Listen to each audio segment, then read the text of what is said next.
ये कहानी है अरण्यलोक की, जहां प्रकृति का रहस्य और मनुष्य का साहस आपस में टकराते हैं। अरण्यलोक, विलुप्त साम्राज्य का रक्षक। दुनिया के नक्शे से दूर हिमालय की गोद में एक ऐसा जंगल था जिसका नाम इतिहास के पन्नों से मिटा दिया गया था, अरण्यलोक। इस जंगल की मिट्टी सुनहरी थी और यहाँ के पेड़ इतने ऊंचे थे कि वे बादलों को फाड़कर सूरज से बातें करते थे। कहा जाता था कि इस जंगल के केंद्र में एक नीला झरना बहता है जिसका पानी पीने वाला कभी बूढ़ा नहीं होता। गांव के बुजुर्ग बताते थे कि अरण्यलोक कोई साधारण जंगल नहीं है, वो एक जीवित प्राणी है। अगर जंगल खुश है तो वहां फूल खिलते हैं और ठंडी हवाएं चलती हैं, लेकिन अगर जंगल क्रोधित हो जाए तो पहाड़ कांपने लगते हैं और रास्ता ढूंढना नामुमकिन हो जाता है। गांव में सिद्धार्थ नाम का एक युवक रहता था।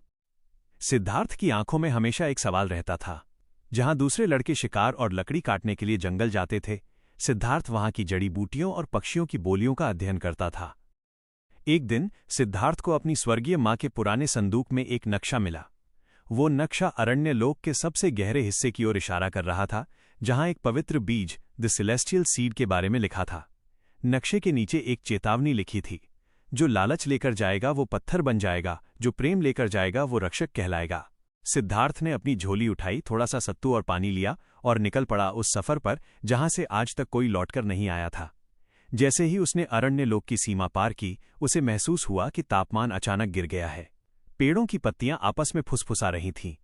अचानक एक विशाल सफेद बाघ उसके सामने आ खड़ा हुआ। सिद्धार्थ डरा नहीं। उसने अपनी आंखें झुका लीं और धीरे से कहा, मैं यहां लेने नहीं, बचाने आया हूं। बाघ ने कुछ देर उसे घूरा और फिर रास्ता छोड़ दिया। ये जंगल की पहली परीक्षा थी, भय पर विजय। जंगल के दूसरे पड़ाव पर एक अजीब सी सुनहरी धुंध छाई हुई थी। जैसे ही सिद्धार्थ उस धुंध में घुसा, उसे अपनी मां की आवाज सुनाई दी। उसे अपना बचपन याद आने लगा, वो सुख सुविधाएं याद आने लगीं जो उसके पास कभी नहीं थीं। धुंध उसे भ्रमित कर रही थी कि वो वापस लौट जाए और एक आरामदेह जिंदगी जिए। सिद्धार्थ, वापस आ जाओ, यहां सिर्फ मौत है, एक परछाई ने कहा। सिद्धार्थ को एहसास हुआ कि ये जंगल की दूसरी परीक्षा है, मोह का त्याग। उसने अपने कान बंद किए और नक्शे पर ध्यान केंद्रित किया। जैसे ही उसने कदम आगे बढ़ाया, धुंध छंट गई और उसके सामने एक अद्भुत दृश्य था। वो अब जंगल के हृदय के करीब था। वहां की हवा में संगीत था। उसने देखा कि हजारों दुर्लभ पक्षी एक साथ गा रहे थे। वहीं उसे वो नीला झरना मिला। झरने के पास एक बूढ़ा सन्यासी बैठा था, जिसकी दाढ़ी जमीन को छू रही थी। सन्यासी ने कहा, सिद्धार्थ, तुम यहां पहुंचने वाले 100 सालों में पहले इंसान हो, लेकिन याद रखना, यहां की शांति भंग होने वाली है। बाहर की दुनिया से लौह मानव मशीनें लेकर आए लोग यहां पहुंचने वाले हैं। वे इस झरने को नष्ट कर देंगे। सिद्धार्थ को समझ आया कि उसका उद्देश्य सिर्फ बीज पाना नहीं, बल्कि इस अरण्यलोक की रक्षा करना है। कुछ ही घंटों बाद मशीनों की गूंज सुनाई देने लगी। शहर के एक बड़े उद्योगपति ने इस जंगल को काटकर यहां की जमीन को खोदने का ठेका ले लिया था। वे अपने साथ क्रेन, आरी और विस्फोटक लेकर आए थे। सिद्धार्थ ने जंगल के जानवरों को इकट्ठा किया।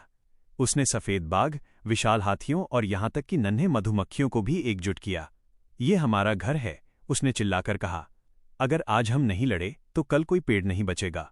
जैसे ही पहली कुल्हाड़ी एक प्राचीन पेड़ पर चली, सिद्धार्थ ने सन्यासी द्वारा दिया गया एक मंत्र फूंका। अचानक पूरा जंगल जैसे जिंदा हो गया। पेड़ों की जड़ें जमीन से बाहर निकल आईं और मशीनों को लपेट लिया। हाथियों ने टेंटों को उखाड़ फेंका और मधुमक्खियों ने सैनिकों पर धावा बोल दिया। युद्ध भीषण था। उद्योगपति ने जंगल में आग लगाने की धमकी दी। अगर ये मेरा नहीं हो सकता तो ये किसी का नहीं होगा, उसने मशाल जलाई। सिद्धार्थ आग की लपटों के बीच कूद गया। उसने उस पवित्र बीज को अपने हाथ में लिया और झरने के पवित्र जल में डुबो दिया। अचानक एक चमत्कार हुआ। बीज से एक ऐसी ठंडी रोशनी निकली जिसने पूरे जंगल की आग को बुझा दिया और उन हमलावरों के मन में इतना डर पैदा कर दिया कि वे भाग खड़े हुए। लेकिन इस प्रक्रिया में सिद्धार्थ गंभीर रूप से घायल हो गया। उसने अपनी आंखें मूंद लीं और उसे लगा कि उसका काम पूरा हो गया। अध्याय 8, नया रक्षक। जब सिद्धार्थ की आंखें खुलीं तो वो नीले झरने के किनारे था। उसके घाव भर चुके थे। वह बूढ़ा सन्यासी जा चुका था। झरने के पानी में सिद्धार्थ को अपना प्रतिबिंब दिखा। उसकी त्वचा अब पेड़ों की छाल जैसी मजबूत और आंखें पत्तों जैसी हरी थीं। उसे समझ आया कि वो अब केवल एक इंसान नहीं था, वह अरण्यलोक का नया रक्षक बन चुका था। जंगल ने उसे अपना हिस्सा बना लिया था। दोस्तों, उम्मीद है अरण्यलोक के रक्षक सिद्धार्थ की यह कहानी आपको पसंद आई होगी। अगर आप प्रकृति और रहस्यों से भरी ऐसी ही और कहानियां सुनना चाहते हैं तो हमारे वीडियो को लाइक करें और चैनल को सब्सक्राइब करना न भूलें। अपनी राय कमेंट्स में ज़रूर बताएं। धन्यवाद।